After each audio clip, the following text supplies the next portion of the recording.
اللہ تبارک و تعالیٰ کہتا ہے بنی اسرائیل کو ہم نے بتلایا آنکھوں کے سامنے، وَأَنْتُمْ تَنْظُرُونَ، تم دیکھ رہے تھے۔ جب یہ مر گیا، مرتے وقت چیخا پکارا، اللہ آج معافی مانگتا ہوں۔ اللہ کہتا ہے آلان، اب وَقَدْ عَصَيْتَ قَبْلُ وَكُنْتَ مِنَ الْمُفْسِدِينَ، اس سے پہلے تو مفسد تھا، گناہ کرتا رہا، مانا نہیں، آج میں تیری توبہ قبول نہیں کروں گا۔ اللہ نے اس کے بعد جو بات رکھی نا، وہ بہت ہی عجیب بھی ہے۔ عجیب اس معنی میں کہ اندر بڑے راز، گہرے راز اس کے اندر چھپے ہوئے۔ فرمایا کہ فَالْيَوْمَ نُنَجِّيكَ بِبَدَنِكَ لِتَكُونَ لِمَنْ خَلْفَكَ آیَةً، آج میں تجھے تو نجات نہیں دوں گا، تیرا ایمان تو قبول نہیں کروں گا، لیکن یاد رکھ تیرے بدن کو نجات دے کر نشانی بنا کے رکھوں گا کہ لوگ تجھ سے عبرت حاصل کریں۔ یہ وہ فرعون بدبخت ہے جس نے اپنی زندگی میں خدائی کا دعویٰ کیا تھا۔ پھر 2000 سال گزر گئے۔ اب میرا آخری نقطہ ہے، آخری نقطہ غور سے سنو۔ پھر 2000 سال گزر، ایک سال 2 سال نہیں، 2000 سال گزر گئے۔ کسی کو پتہ نہیں تھا کہ وہ فرعون جو ڈوب کے مرا وہ کہاں گیا، کہاں گیا۔ پھر اللہ کے رسول صلی اللہ علیہ وسلم آئے، اطلاع دی کہ ہے، اور وہ نجات بھی اللہ اس کے جسم کو دیا ہے، اور وہ نشانی بھی بنے گا۔ پھر اللہ کے رسول صلی اللہ علیہ وسلم کے اوپر یہ آیت یونس کی اتر کے بھی 1500 سال ہو گئے۔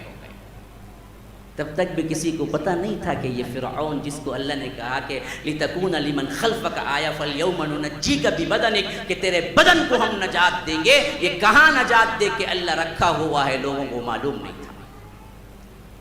لیکن اللہ کا وعدہ سچا ہے مسلمانوں، اللہ کے وعدے پر گہرا یقین رکھو۔ ظالم کا انجام جو رب نے بیان کیا وہ ہو کر رہنا تھا۔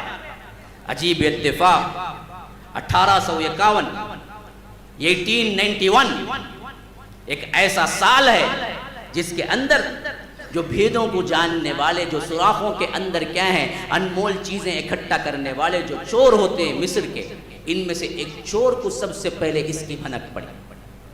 مصر کے اندر کئی احرام ہیں جو مصری بنے ہیں، اور کئی بھول بھلیاں ہیں جہاں پر نادر چیزیں ملتی ہیں، اس کی تلاش میں ہمیشہ لوگ رہا کرتے تھے تاکہ قیمت مل جائے۔ اسی میں سے ایک شخص تھا جو ڈھونڈتے ایک ایسی لاش کو پا لیا، جو لاش اس کو تو پتہ نہیں تھی دنیا میں کیا انقلاب برپا کرنے والی ہے، لیکن اسی نے دریافت کیا۔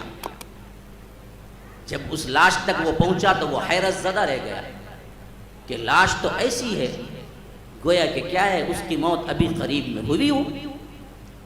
مصر کی پولیس آئی، اس لاش کو اٹھا لیا اور لے جا کے میوزیم کے اندر کیا ہے ایک نشانی کے طور پہ رکھ لیا۔ پھر اس پر بھی 100 سال تقریباً گزر گئے، 90 سال گزر گئے۔ 1980 کے قریب وہ لاش کے اندر پھر بگاڑ شروع ہو گیا، کیڑے پڑنے لگے۔ تو مصر کی گورنمنٹ نے سوچا کہ یہ تو ایک نشانی ہے، اس کو تو ہم کو محفوظ رکھنا ہے۔ اس نے فرانس کی حکومت کو طلب کیا کہ تمہارے پاس کوئی ایسی ریمیڈی ہے، کوئی ایسی دوا ہے جو اس لاش کو محفوظ رکھ سکے۔ اس نے کہا کہ فرانس بھیج دو۔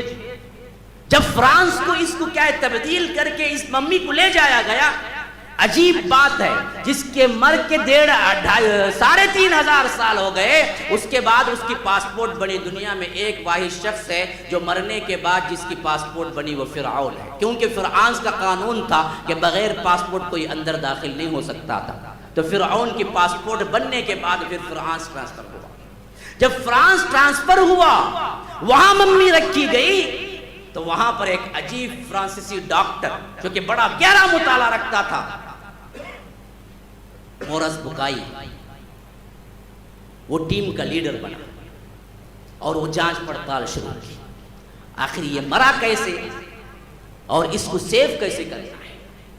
جب اس نے ریسرچ کی تو اسے معلوم ہوا یہ فرعون کا بادشاہوں میں سے ایک بادشاہ تھا، یہ مصر کے بادشاہوں میں سے ایک بادشاہ تھا، لیکن مرا اس کا جو نتیجہ اس کو پوسٹ مارٹم رپورٹ کے حساب سے جیسے ملتا ہے، ویسے اس کے جو نمونے نکال کے اس نے ٹیسٹ کیا، اس میں معلوم ہوا یہ تو نمکین پانی میں ڈوب کے مرا ہے، یعنی سمندر کے پانی میں ڈوب کے مرا ہے۔ اب اس کی سوچ دیکھو، ابھی مسلمان نہیں ہوا تھا بلکہ مسلمانوں کے خلاف تھا، فرانس کا چوٹی کا ڈاکٹر مورس بکائی۔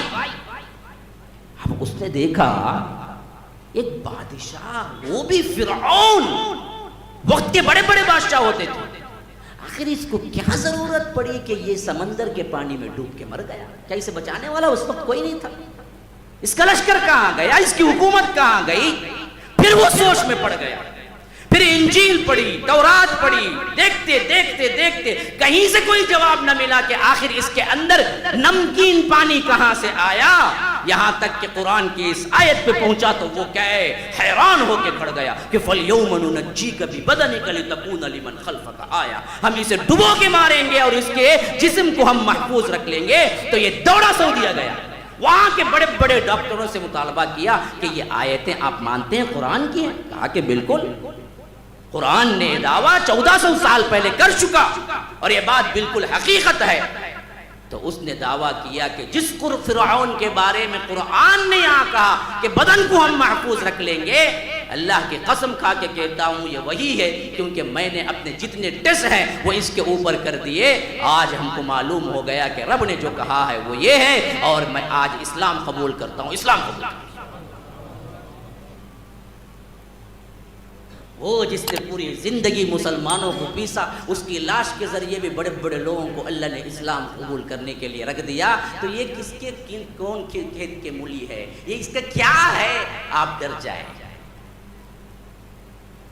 آج کی حکومتیں جھنڈے کی حکومتیں ہیں مسلمانوں، وہ تو واقعتاً حکومتیں تھیں، ان کا کچھ مال نہیں ہے، ان کا کچھ حیثیت نہیں ہے، اللہ نے ان کو کوئی کیا ہے ایسی چیز نہیں دی کہ وہ مسلط ہو کے رہ جائیں۔ تو یہ آج کا فرعون کیا کر سکتا ہے؟ کیوں ڈرتے؟ اللہ کی طرف پلٹو، یہ عبرتناک انجام۔ پھر اس کے بعد میوزیم میں آج بھی پڑا ہوا ہے پچکی ہوئی ناک، جاؤ اٹھاؤ گوگل پہ مار کے دیکھ لو، یہ باتیں وہ نہیں ہیں کہ میں کیا کوئی غلط بیانی کروں، تمہارے سامنے جاؤ فرعون کی لاش کے لیے تم کیا ہے گوگل میں ٹائپ کر کے دیکھو، کس حیثیت سے اس کی لاش رات پر نہیں سوئیں گے۔ یہ وہ تھا جو کبھی کبھی اپنے آپ کو خدا کہتا تھا۔ آج رات رکھو جو آج کیا ہے ظلم کی وادی میں ہیں، تو سمجھتے ہیں کہ کوئی پوچھنے والا نہیں ہے، اللہ ان کی لاشوں کے ساتھ کیا کرے گا؟ یہ تو کیا ہے، کچھ حیثیت ہی نہیں رکھتے فرعون کے سامنے۔ تو ڈرنے کی کوئی ضرورت نہیں، ہمارے گناہ ہیں، بس ایک مرتبہ سدھر جاؤ، پلٹ جاؤ، توبہ کر لو، استغفر اللہ بولو، ایک مرتبہ اسے، ایک مرتبہ جو استغفار کر کے آتا ہے، اللہ کہتا ہے کہ اتیتنی عنان السماء، اس کے گناہ آسمان تک بھی پہنچ جائیں، ثم استغفرتنی، پھر اس کے بعد وہ ایک مرتبہ استغفر اللہ کہے، غفرت لک فلا ابالی، میں معاف کر دیتا ہوں، دیکھتا نہیں ہوں کہ اس کی گناہ کیا ہے۔